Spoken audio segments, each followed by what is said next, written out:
Lokasi keberadaan Kapolda Jambi Irjen Pol Rusdi Hartono dan rombongan korban peristiwa helikopter yang mendarat darurat di hutan Gunung Kerinci akhirnya berhasil ditemukan.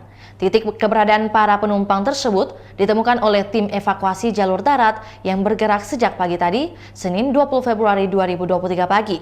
Karo Ops Polda Jambi Kombes Pol Ferry Handoko mengatakan, tim telah berhasil menemukan rombongan pada pukul 10 waktu Indonesia Barat. Sementara itu, Kepala Rumah Sakit Bayangkara Jambi Kombes Pol Yandiko mengatakan, saat ini kondisi Kapolda Jambi dan rombongan dalam kondisi sadar dan hanya beberapa yang alami luka. Diketahui, helikopter yang ditumpangi oleh Kapolda Jambi, Irjen Pol Rusdi Hartono, mendarat darurat di sebuah bukit Tamiya, Muara Emat, Kerinci, Minggu 19 Februari 2023.